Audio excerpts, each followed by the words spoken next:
এই দেশে দুইটা শ্রেণী আছে, ন্যাক স্রোতে আমাদেরকে ধোঁকা দিয়ে যাচ্ছে বছরের পর বছর, কিন্তু মূলত তারা আল্লাহ পাকেরও শত্রু, রাসূলুল্লাহর শত্রু, কোরআনের শত্রু, নামাজের শত্রু, যাকাতের শত্রু, ইসলামের শত্রু। কয়টা গ্রুপ? ন্যাক স্রোত ধারণ করছে, স্রোতে দেখে আমরা সুফিবাদ, স্রোতে দেখায় তারা আল্লাহর ওলি, স্রোতে দেখায় তারা ইসলাম মানে, স্রোতে দেখায় মনে হয় যেন তারা ফেরেশতা, কিন্তু মূলত তারা আল্লাহর শত্রু, আল্লাহ রাসূলের শত্রু, কোরআনের শত্রু। তারা 24 ঘন্টা আল্লাহ রাসূলের বিরুদ্ধে এমন জিনিসকে চর্চা করে যেই জিনিস দিয়া আল্লাহর বিরুদ্ধে কথা বলা যায়। জোরে কর নাউজুবিল্লাহ।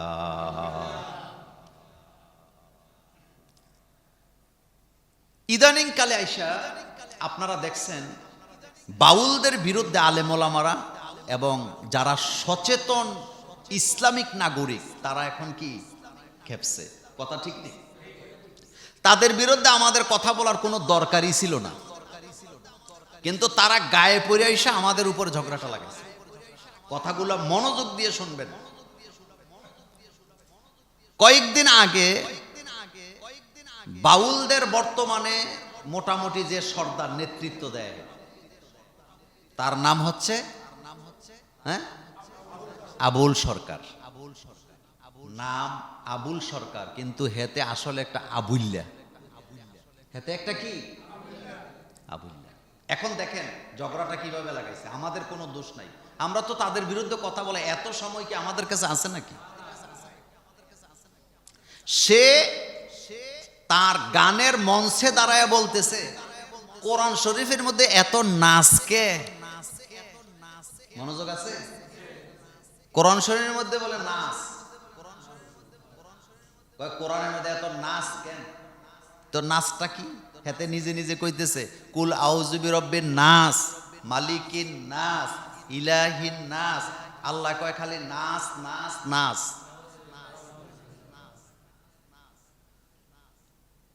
এরপরে কি বলল? হেতে নিজে কোরআন হাদিস জানে না, অথচ কোরআন হাদিস নিয়ে কথা বলতেছে কি জানেন? আল্লাহ নাকি এক এক সময় এক একটা কয়। সে আল্লাহকে বলতেছে তার ভাষায় যে আল্লাহ পাক বলছে আউয়ালুমা খালাকাল্লাহু নূরি, আউয়ালুমা খালাকাল্লাহু ইশক। জাহেল কোথাকার! এটা বলে কি বলছে জানেন? সে বলতেছে আল্লাহ এক মুখে কয় কথা কয়, এটা কি মুখ নাকি? ওই শব্দটা নাই বা বললাম, মনোযোগ আছে আপনাদের? আছে। এরপরে কি বলল? কয় ফেরেশতাদেরকে আল্লাহ পাক বললেন, আমাদেরকে আল্লাহ বললেন তোমরা আমাকে সেজদা করো, তো আমরা সেজদা দেই আল্লাহু আকবার। মনোযোগ আছে? কি বলে? আল্লাহু আকবার। তো ফেরেশতারা যখন আদমরে সেজদা দিছিল তখন বোধহয় বলছিল আদম ফাকবর।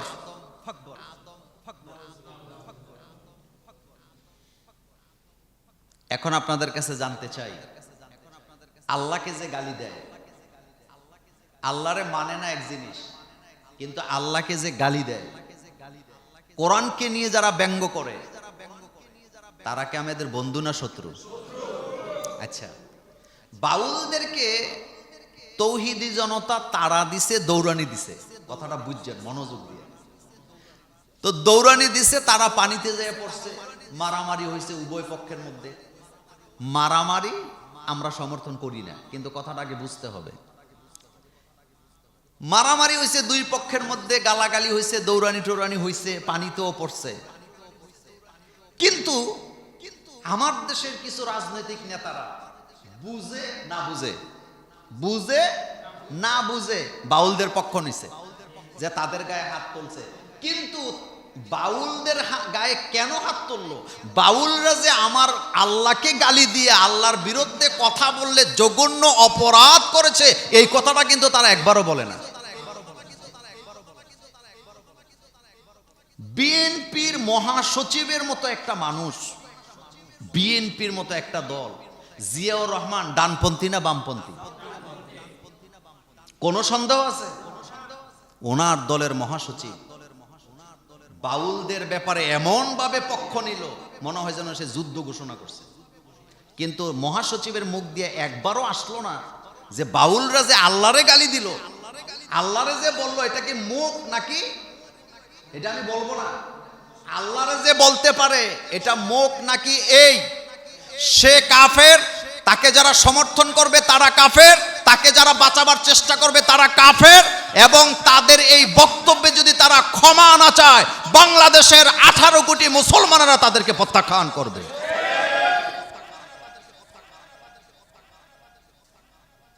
আমার আল্লাহকে যারা গালি দেয়, আমার নবীকে যারা গালি দেয়, যারা আল্লাহর শত্রু তারা আমাদের শত্রু। বলেন, যারা আল্লাহর শত্রু তারা আমাদের শত্রু। এনসিপি নতুন একটা দল, ছাত্রদের দল, বাচ্চাদের দল, তারাও প্রথম পল্টি লইছে বাউলদের পক্ষে, পরে কিন্তু আবার বুঝছে যে ঘটনা তো আসলে ভিন্ন।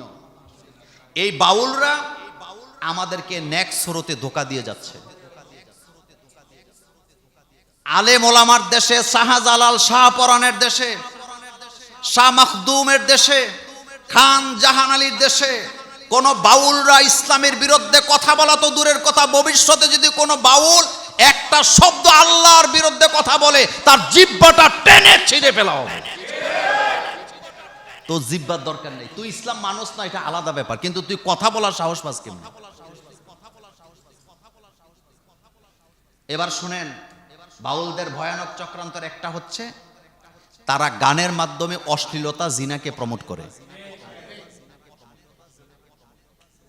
সারা রাত বাউলরা গান গায়, বেড়া বেডি একসাথে বসে থাকে।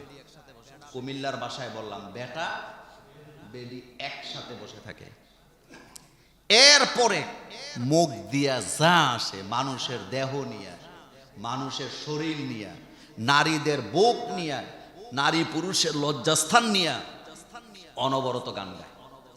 এ কথাগুলো সত্য না মিথ্যা? মূলত বাউলদের কোনো ধর্ম নাই, বাউলদের কোনো ধর্ম নাই। তারা এটা একটা ভাব ধরছে। হতে পারে দুই একজন বাউল ভালো, কিন্তু বাউলদের আরেকটা ভয়ানক ব্যাপার, বাউলদের ব্যাপারে 10-15টা বিষয় আপনাকে পরে বলবো। এই বাউলরা জিনাকে কি করে? প্রমোট করে। কিসের মাধ্যমে? গানের মাধ্যমে। একতারা বাজায়, দোতারা বাজায়, ডুগডুগি বাজায়, গান গায়, অশ্লীলতা ছড়ায়।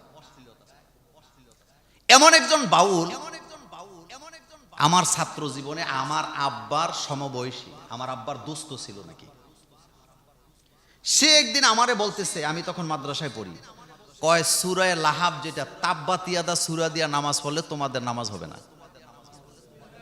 মনোযোগ আছে? লোকটা মারা গেছে, আমার গ্রামে তার জন্ম।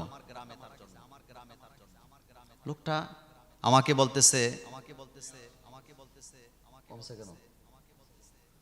লোকটা আমাকে বলতেছেন তাব্বাত ইয়াদা সূরা দিয়ে নামাজ পড়লে নামাজ হবে না। তো ছাত্র জীবন, আমি তো এত কিছু বুঝি না। আমি বললাম, কেন হবে না? কয়, তুমি নামাজে দাঁড়াইছো আল্লাহর ইবাদত করতে, তুমি আরেকজনকে বদদুয়া দাও কেন? মানে তাব্বাত ইয়াদা সূরার মধ্যে আমরা আবুল আহাবের স্ত্রীরে বদদুয়া দেই না? কারণ আবুল আহাব তার স্ত্রী আমার নবীরে বদদুয়া দিছে, তাব্বালাকা মুহাম্মদ, মানে মুহাম্মদ সাল্লাল্লাহু আলাইহি ওয়াসাল্লামরে কইছে, মুহাম্মদ তুমি ধ্বংস হয়ে যাও। তখন আল্লাহ আয়াত নাজিল করছে। আয়াতটা নাজিল করছে কে?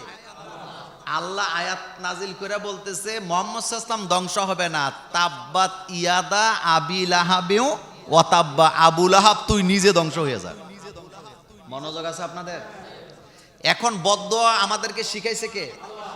আল্লাহ এখানে আমাদেরকে বুঝাচ্ছেন, যারা নবীর শত্রু তারা তোমাদের শত্রু, যারা আল্লাহর শত্রু তারা তোমাদের শত্রু, যারা কোরআনের শত্রু তারা মুসলমানের শত্রু, যারা ইসলামের শত্রু তারা তোমাদের শত্রু। সুতরাং তাদের সাথে তোমাদের কোনো সম্পর্ক থাকতে পারে না।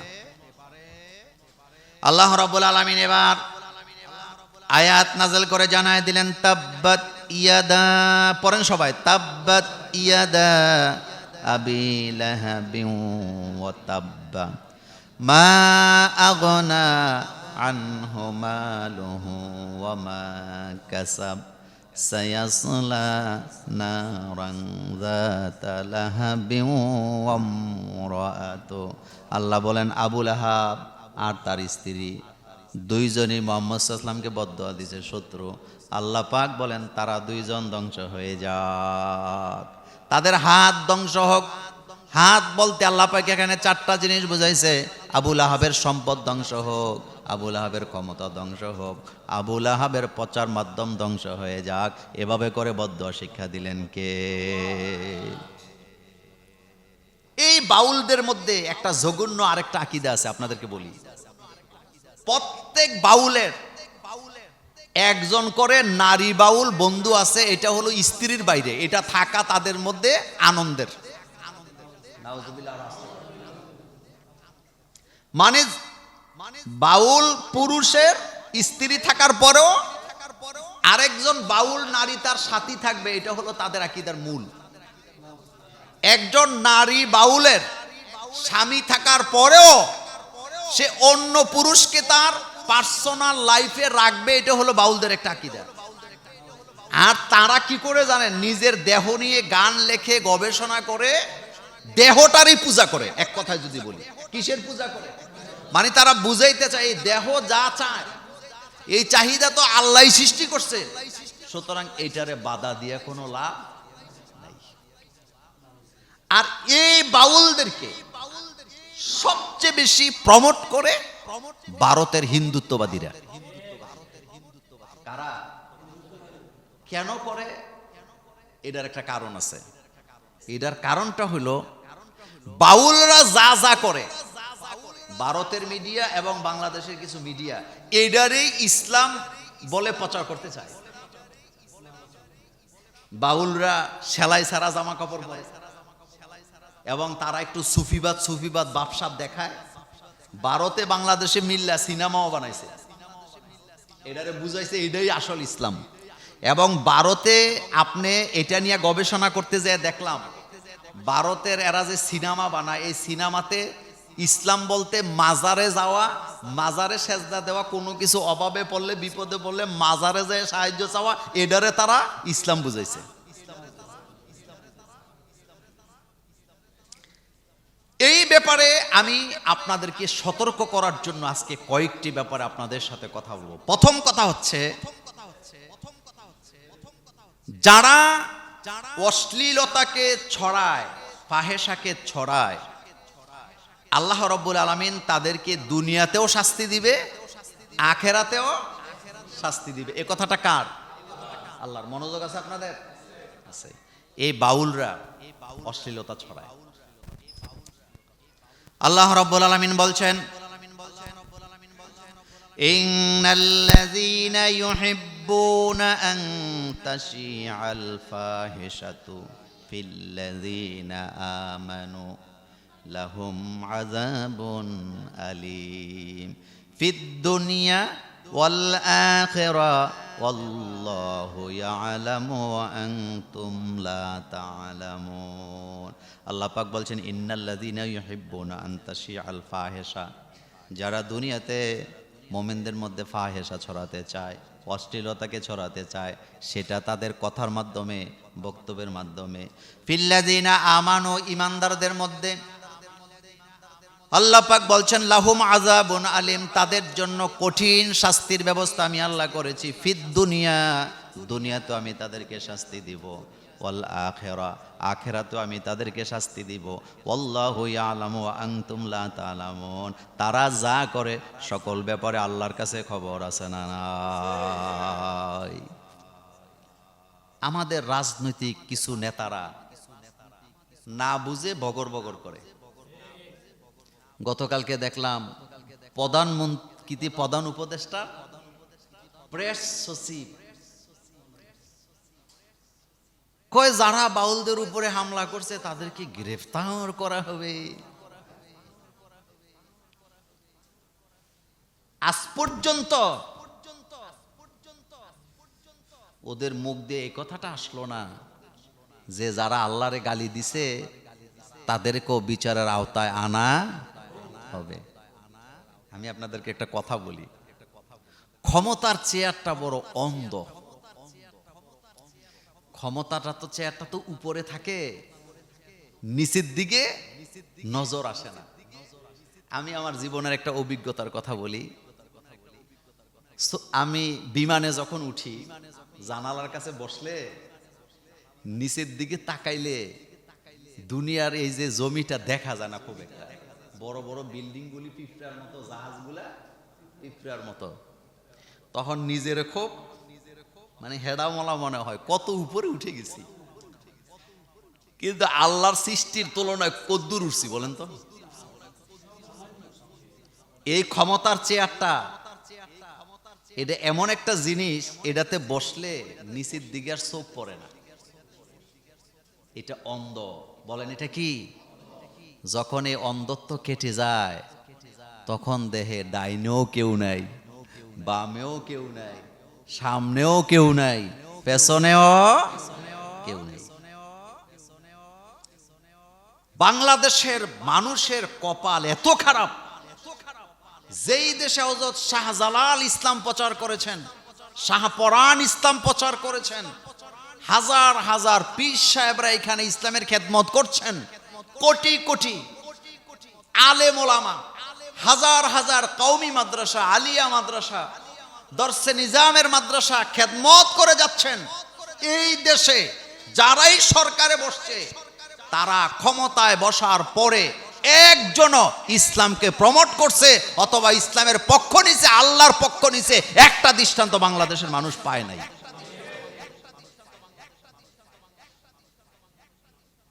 আল্লাহরে গালি দিলি কেন এ কথাটা একবারও বলবে না, নবীকে গালি দিলি কেন এ কথাটা একবারও বলবে না।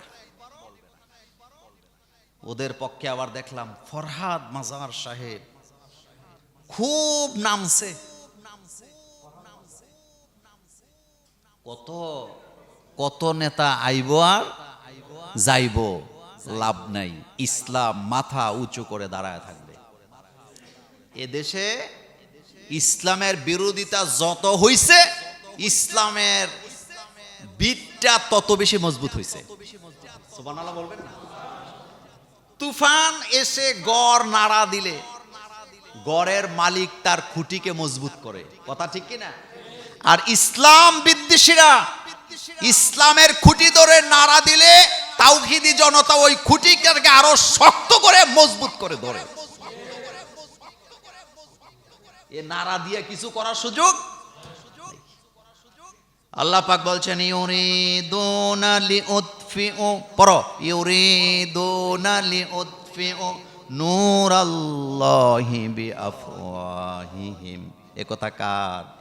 আল্লাহ কয় এরা ইসলামের আলোটাকে ফু দিয়া নিভাইয়া দিতে চায়, আর আমি আল্লাহ চাই ইসলামকে পরিপূর্ণতা দান করব, এতে করে কাফেরদের কলিজায় যত জ্বালা হোক না কেন, কাফের মুশরিক মুনাফিকের কলিজার মধ্যে যত জ্বালা যন্ত্রণা আসুক, আমি আমার ইসলামকে পূর্ণতায় পৌঁছে দেব ইনশাআল্লাহ।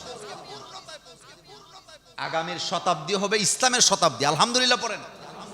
আগামী শতাব্দী হবে ইসলামের শতাব্দী।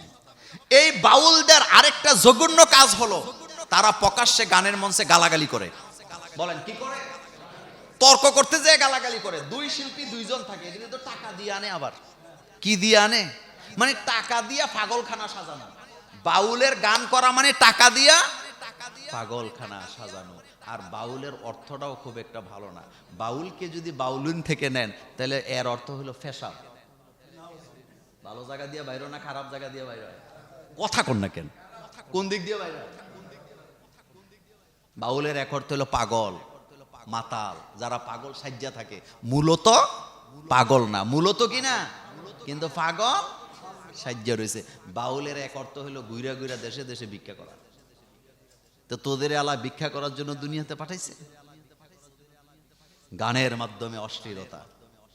তো মুনাফিকের আলামত চারটা, বলেন কয়টা? আল্লাহর নবী বলেছেন, আব্দুল্লাহ ইবনে ওমর রাদিয়াল্লাহু তাআলা থেকে হাদিস বর্ণিত, তিনি বলেছেন মুনাফিকদের মধ্যে চারটা আলামত তুমি পাবা, নেফাকের রোগ তাদের মধ্যে চারটা থাকে। এক নম্বরে তাদের কাছে যখন কোনো আমানত রাখা হয় তারা খেয়ানত করে। দুই নম্বরে ওয়া ইযা হাদ্দাসা কাযাবা, যখন তারা কথা বলে মিথ্যা কথা বলে। ওয়া ইযা আহাদা গাদারা ওয়া ইযা খাসামা ফাজারা, তারা যখন তর্ক করে তখন তারা গালাগালি করে। তর্ক করলে কি করে? আর বাউলদের মধ্যে গালাগালি আছে নেই? আছে। একটা আরেকটারে গাইলাইতে সারা রাত গালাগালি করে, এরপরে সকালবেলা গিয়ে একসাথে খিচুড়ি খায়, আবার এক লগে ঘুমায়। মানে এই যে গালাগালি করছে এটা মাল কামানের লেগে। কি কামানের লেগে? মানে যারা বাউলদের গান শুনতে যায় তারা মনে করে একটা বোধ আরেকটারে দেখতে পারে না, একটা বোধ আরেকটার কি শত্রু, কিন্তু আসলে কি শত্রু না বন্ধু? তো এগুলা করতেছে কি কামানের লেগে? মানে গালাগালি করে মাল কামায়।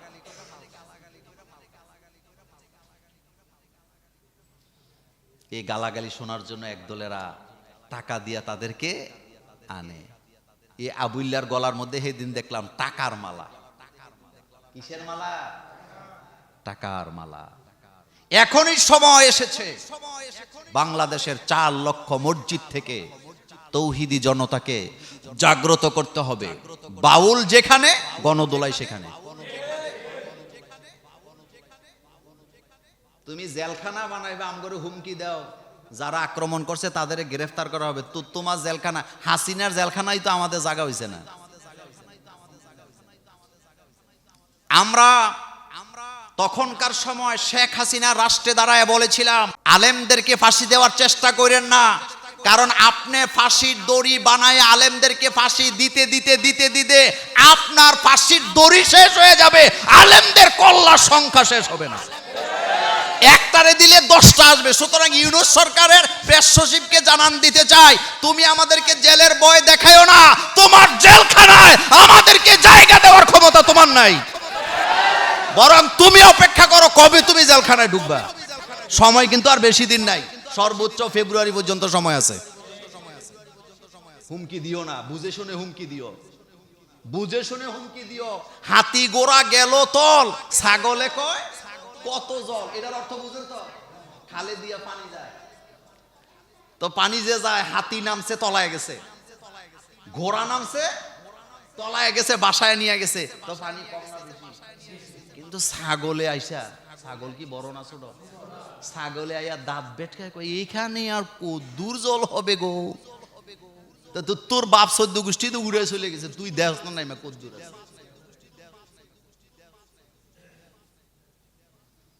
যারা আল্লাহ আল্লাহ রাসূলের বিরুদ্ধে কথা বলে, তাদের পক্ষ যারা নিবে, তাদের সাথে আমাদের কোনো সম্পর্ক নেই। আমরা তো কোনোই, আমরা কি বাউলদেরকে নিয়ে কোনো কথা বলছি কোনোদিন? আমাদের দরকার ছিল না। তারা আমাদেরকে খেপাইছে। আল্লাহকে গালি দেওয়ার সাহস কিভাবে পায়? রাসূলুল্লাহকে কথা বলার সাহস কিভাবে পায়? আমার কলেজার ভাইয়েরা,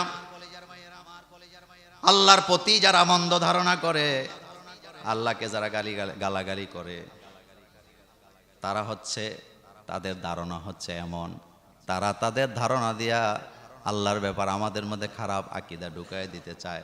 আল্লাহ পাক বলছেন তারা নিজেরাই হলো খারাপ আকীদা। এটা কার কথা?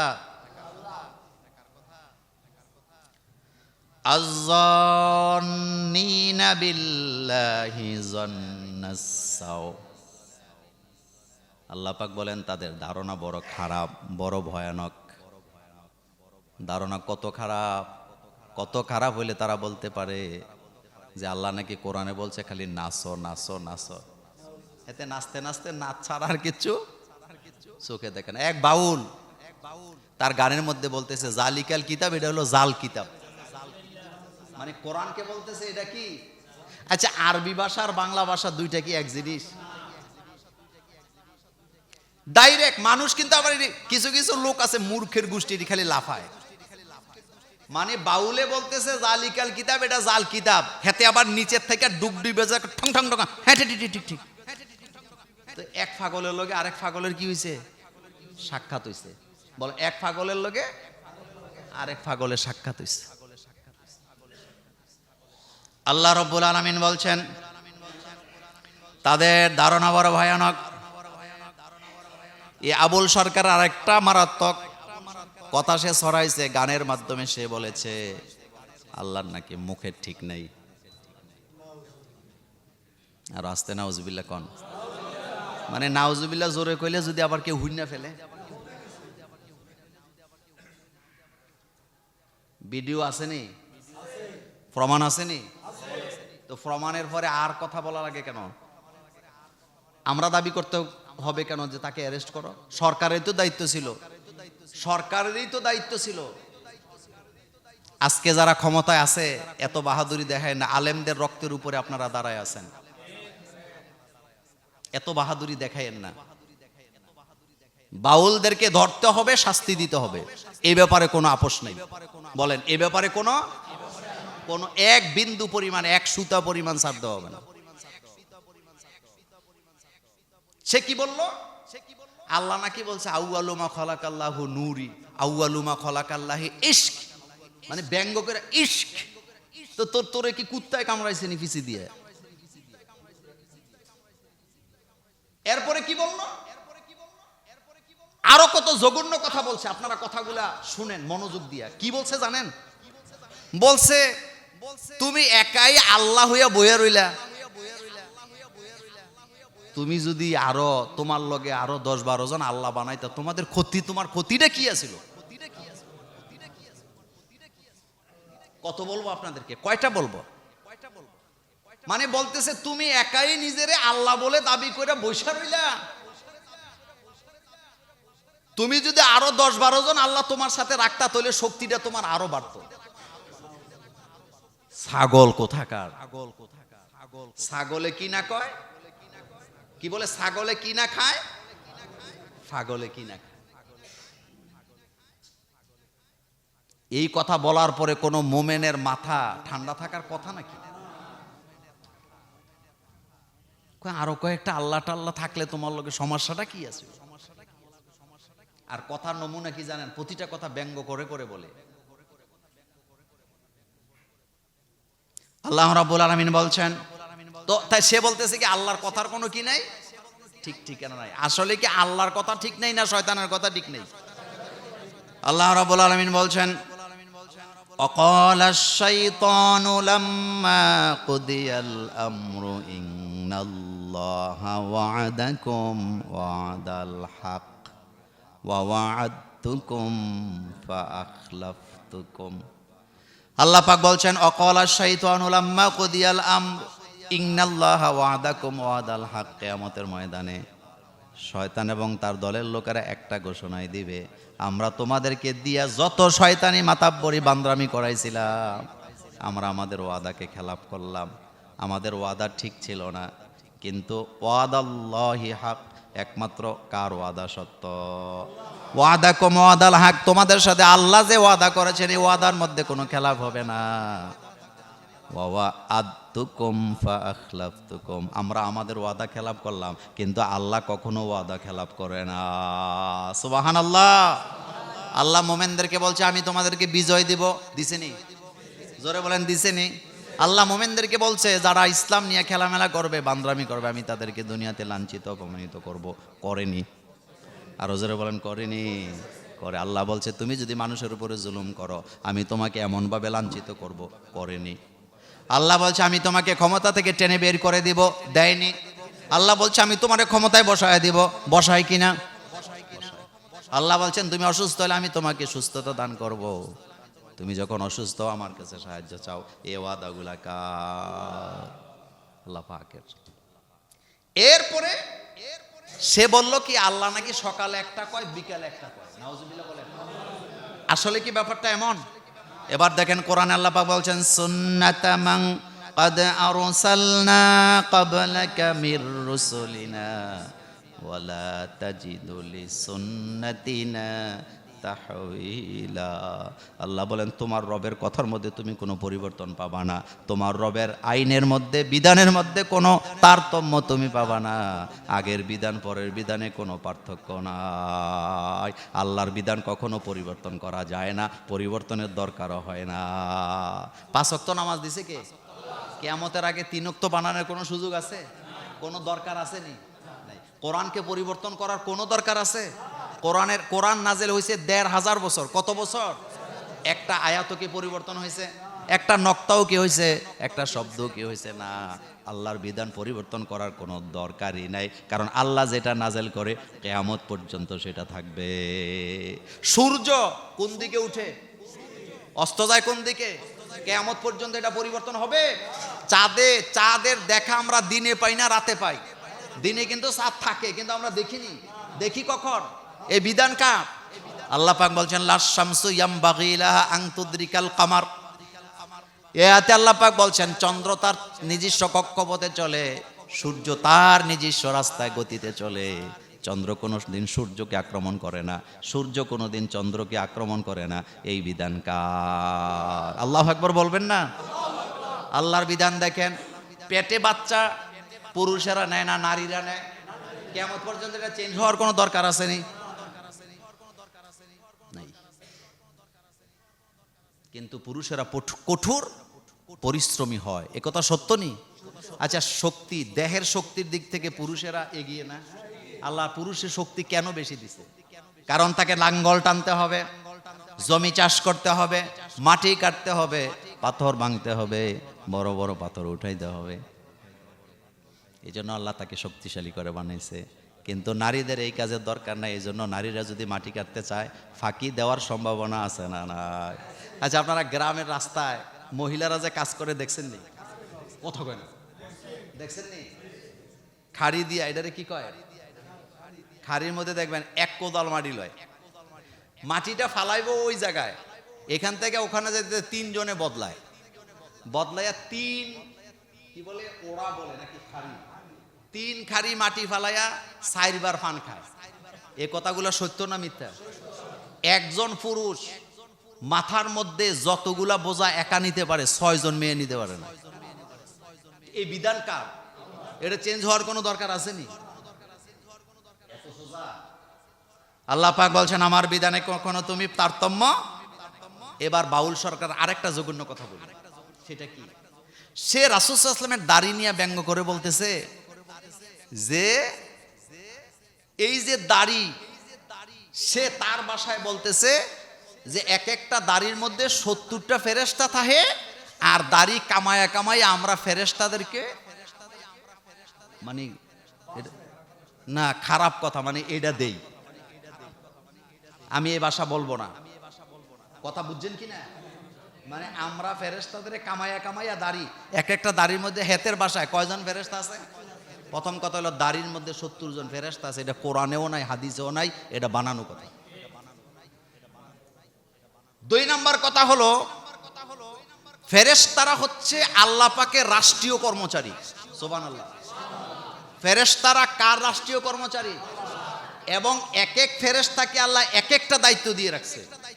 কোন কোন ফেরেশতা আমাদের কাঁধে বসে আমাদের আমলনামা লিপিবদ্ধ করে।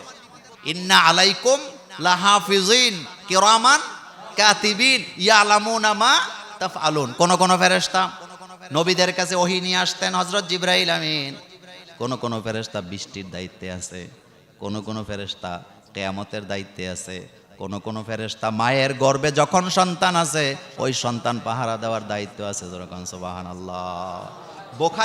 বুখারীতে হাদিস আসছে, রাসূল সাল্লাল্লাহু আলাইহি ওয়াসাল্লাম বলেন বাপের পৃষ্ঠদেশ থেকে মায়ের ডিম্বাণুতে যখন বাচ্চা প্রবেশ করে তখন থেকে আল্লাহ একজন ফেরেশতাকে দায়িত্ব দেয় ডেলিভারি পর্যন্ত পাহারা দেওয়ার জন্য। এক কথায় যদি বলি ফেরেশতারা কার রাষ্ট্রীয় কর্মচারী? কিন্তু হেতে এই আবুল্লাহ বলতেছে যে 70 জন করে ফেরেশতা দাড়িতে আছে আর আমরা দাড়ি কামাই। তার তো দাড়িও নাই, দেখছেন তো, মোছও নাই, কোনোটাই নেই। হেতে বলে ফেরেশতাদেরকে কি করে? আস্তাগফিরুল্লাহ, নাউজুবিল্লাহ। কত বড় বেয়াদব, কত বড় বেয়াদব। অথচ আল্লাহর নবী বলেছেন তোমরা মোছ কাটো, দাড়ি রাখো, দাড়ি রাখো, মোছ সব নবীদের সুন্নাত। হযরতে মূসা আলাইহিস সালামের সাথে আরেকজন সাথী ছিলেন। মূসা আলাইহিস সালামের সাথীর নাম কি? হারুন আলাইহিস সালাম। দাওয়াতের ব্যাপারে এলাকার জনগণের হারুন আলাইহিস সালামের ব্যাপারে মন্দ কথা ছড়ায় দিছে। তারা বুঝাইতে চায় হারুন আলাইহিস সালাম নিজের দায়িত্ব ভালো করে পালন করে নাই। হযরতে মূসা সেখানে গেছে। মূসা আলাইহিস সালাম যাইয়া হযরতের হারুন আলাইহিস সালামের কাছে যাচাই করার জন্য মূসা নবীর রাগ কম না বেশি? হযরতে মূসা আলাইহিস সালাম লাঞ্ছিত অপমানিত করার জন্য নয়, এটা ভালোবাসা মহব্বত দিয়া হারুন আলাইহিস সালামের দাড়িরে ছাইপা ধরে জিগাইতেছে তুমি কি দাওয়াতি কাজ ঠিকমতো করছিলা? সুবহানাল্লাহ। এমন ভাবে দাড়ি ছাইপা ধরতেছে, হারুন আলাইহিস সালাম কি কয় তুমি আমার দাড়ি ধরো না, আল্লাহর ওয়াস্তে চুল ধরো না। বলেন কি ধরো না? তুমি আমার দাড়ি ধরো না, চুল ধরো না। এই হারুন আলাইহিস সালামের দাড়ির কথাও কোরআনে আছে। যেরকম সুবহানাল্লাহ, লা তাখুজ বিলিহিয়াতি, তুমি আমার দাড়ি ধরে কি দিও না, টান দিও না। ওয়ালা বিরাসি, তুমি আমার চুল ধরে টান দিও না। হারুন আলাইহিস সালাম বলতে, সব নবীদের দাড়ি আছে নাকি নাই? দাড়ি আছে। তো সে বলতেছে এই দাড়ির মধ্যে 70 জন ফেরেশতা লটকায়া থাকে, আর এগুলারে আমরা কামায়া কামাইয়া। তো এই লোকের পক্ষ নেওয়া বেশি জরুরি ছিল? এরা হলো ইসলাম বিদ্বেষী। বলেন এরা কি? মূলত ধর্ম বিদ্বেষী। তারা আল্লাহকে নিয়ে গালি দেয়, রাসূল সাল্লাল্লাহু আলাইহি ওয়াসাল্লাম বিয়ে নিয়ে বাজে কথা বলে। তো কথা সবগুলা বলার সময় আমার হাতে নাই, আমি এতটুকু আপনাদেরকে বললাম। এখন আপনাদেরকে আমি বাউলদের ব্যাপারে কয়েকটা বিষয় আপনাদেরকে সতর্ক করে দিই। 1 নম্বর বিষয়, বাউলরা সাধুবাদের নামে মূলত ধর্মকে অমান্য করে। তারা, আপনি কোনো বাউলকে নামাজি হিসাবে পাবেন না, কোনো বাউলরে মসজিদও দেখছেন না, পাবেন না। 2 নাম্বার, এরা গানের মাধ্যমে যৌনতাকে প্রচার করে। কিসের মাধ্যমে? গানের মাধ্যমে। এই জন্য এদের গান শোনা যাবে না, এদেরকে দাওয়াত দেওয়া যাবে না। যারা দাওয়াত দিবে বোঝা যাবে তারা আল্লাহ বিদ্বেষী, ইসলাম বিদ্বেষী। এটা শোনার দরকার নেই। আমরা কোরআন শুনবো। বলেন আমরা কি শুনবো? কারণ কোরআন শুনলে তৃপ্তি পাওয়া যায়। মানুষের জীবনের খোরাক হইল কি? কোরআন। আপনি দেখবেন বিভিন্ন দেশে অমুসলিমদের কানের মধ্যে হেডফোন লাগায় দেয় মুসলিম যুবকেরা। তো সে তখন বুঝে না যে যখন কানে আওয়াজ যায় তখন সে মনোযোগ দিয়ে শুনে, ঠান্ডা হয়ে যায়। তখন তারে জিগায় কেমন লাগে, কয় এত সুন্দর সুর জীবনেও শুনিনি। 3 নাম্বার, এরা জিনাকে গুনাই মনে করে না। তারা বলে যে এটা আল্লাহ দিছে, ওই যে শয়তানের মতো আর কি। কিসের মতো? জিনাকে তারা গুনাহ মনে করে না। একজন বাউলের একজন সঙ্গী থাকে স্ত্রী স্বামীর বাইরে, এটা একটু আগে বলেছিলাম। 4 নাম্বার, এরা আল্লাহকে নিয়ে আজে বাজে কথা বলে গানের মাধ্যমে গান রচনা করে। অনেকগুলা প্রমাণ আপনাদেরকে দিচ্ছি। এরপরে 5 নাম্বার, এরা রাসূলুল্লাহ সাল্লাল্লাহু আলাইহি সাল্লামকে নিয়ে বাজে কথা বলে। রাসূলের বিয়ে নিয়ে, রাসূলের দাম্পত্য জীবন নিয়ে। ওই দিন দেখলাম এক বাউল রাসূল যে এতিম এটা নিয়েও ব্যঙ্গ করতেছে। এরপরে 6 নাম্বার, এরা রাসূলুল্লাহ সাল্লাল্লাহু আলাইহি সাল্লামের দাড়ি নিয়ে বাজে কথা বলে। এরা যে মাঝে মধ্যে দাড়ি রাখে এটা মূলত রাসূলের সুন্নত মনে করে রাখে না। ওই আবু জাহিল্লার মতো দাড়ি, ফেরাউনের মতো দাড়ি, হামানের মতো দাড়ি। এই দাড়ি মুসলমানের দাড়ি হতে পারে না। বেশ ধরছে, তুই নামাজ পড়স না, মসজিদে যাস না, রাসূলের সুন্নাহ অনুযায়ী জীবন যাপন করে না। এটা রাখছে মূলত মানুষকে কি দেওয়ার জন্য? ধোঁকা দেওয়ার জন্য। এরপরে 7 নাম্বার, এরা আম্মাজান আয়েশা সিদ্দিকা, খাদিজা রাদিয়াল্লাহু তাআলা আনহা সহ রাসূলের স্ত্রীদের দাম্পত্য জীবন নিয়ে আজে বাজে গান রচনা করে। রাসূলের মেয়েদেরকে নিয়ে তারা মিথ্যাচার প্রচার করে। গতকালকে আমি একটা বক্তব্য, একটা লেখা দেখতেছিলাম। বাংলাদেশের একজন বাউল গায়িকা, সম্ভবত নামটা সালমা, আমি জানি না। সে কিন্তু বাউলদের বিরুদ্ধে একটা প্রতিবাদ দিছে। সে বলছে এই আবুল্লাহ মার্কা বাউলরা আমাদের জীবনও নষ্ট করে দিছে। গত কয়েকদিন আগে আরেক মাইয়া বলতেছে বাউলদের বিছানায় না গেলে আমাদেরকে গানে ডাকে না। এটার তদন্ত রাষ্ট্র করা দরকার ছিল না কি ছিল না? দেখবেন সিনেমা করতে যাইয়া নারী দর্শন হয়, কি বলে নায়িকা হইতে যাইয়া নারী দর্শিতা হয়, এরপরে বিজ্ঞাপন করতে যাইয়া নারী দর্শিতা হয়, বাউল গান গাইতে যাইয়া নারী দর্শিতা হয়। এগুলি নিয়ে রাষ্ট্রযন্ত্র কোনো কথা বলে না, প্রতিবাদও করে না। যারা এগুলা করে তাদেরকে ধরতেও যায় না। কিন্তু কোনো হুজুর যদি পর্দা নিয়ে একটু কঠিন বক্তৃতা দেয় তখন তাদের গায়ে আগুন জ্বলে যায়। এরকম বেয়াদব আসেনি? এরপরে 8 নাম্বার, এরা ধর্মীয় লেবাসে মূলত ধর্মের বিরোধিতা করে, ধর্মীয় লেবাসে ধর্মের বিরোধিতা করে। 9 নাম্বার, এরা ইসলাম ধর্মকে হিন্দুত্ব বাদ দিয়া সাজাইতে চায়। ইসলামে ইসলামে আপনার এটারে কি বলে, ওই যে দেশ ত্যাগ করে, সংসার ত্যাগ করে, এটারে কি কয়? বৈরাগ্য। কথা কোন না কেন, কি কয়? ইসলামে বৈরাগ্যের কোনো জায়গা নাই। একজন সাহাবা রাসূলের কাছে যায়, বলছে রাসূল আমি শুধু নামাজ পড়াম, সারা বছর আমি রোজা রাখবো। রাসূল কি খুশি হয়েছে না ধমকি দিছে? রাসূল বলছে আমি বিয়ে করি, আমি সংসার করি, আমি নামাজও পড়ি, আমি রাতও জাগি, আমি রোজাও রাখি, রোজা ভাঙি, তুমি কোত্থেকে আসছো? তুমি আমাকে, আমি বিয়ে করছি, তুমিও বিয়ে করবে, এটা আমার সুন্নাত। সংসার ত্যাগ করা ইসলামে জায়েজ নাই। বলেন, সংসার ত্যাগ করা ইসলামে, কিন্তু এরা এটা করে। 10 নাম্বার, এরা কোরআনকে ধর্মীয় কিতাবই মনে করে না। কোরআন থেকে বেছে বেছে কিছু আয়াত তারা বাংলা দিয়ে ব্যাখ্যা করে, যেমন জালিকাল কিতাব, তারা কয় এটা জাল কিতাব। এরকমের অসংখ্য প্রমাণ আপনাকে দিতে পারবো। এরপরে এরা লালনকে, এদের একটা অংশ লালনকে শুধু নবী নয়, নবী বলে ঘোষণা দিছে। ভারতের আরেক লালনবাদ হিন্দু নেতা, হেতে তো বলেই দিছে, কয় লালন হইল বাংলাদেশের নবী। এরপরে এদের পক্ষে আর কোনো কথা বলা যায়? এখনো শেষ হয় নাই। এরপরে এরা স্বামী স্ত্রীর বাইরে একজনকে রাখা যায়, মানে এটা তাদের জীবনের আনন্দ মনে করে যে আল্লাহ এই সুযোগ নাকি দিছে। নাউজুবিল্লাহি মিন যালিক।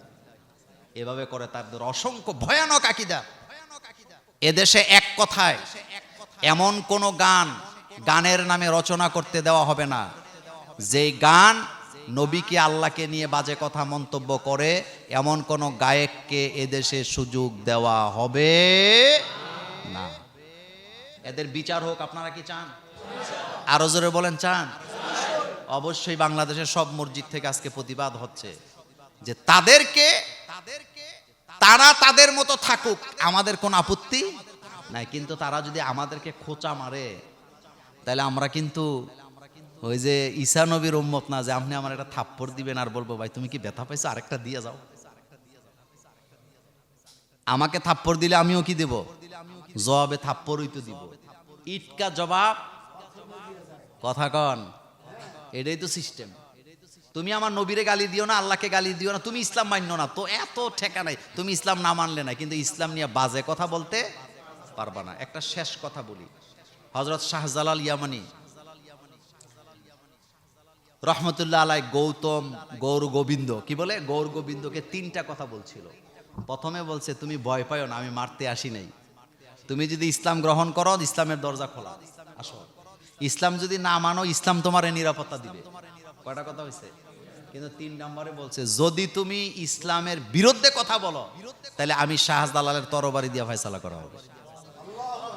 কথার মধ্যে ইনসাফ আসেনি?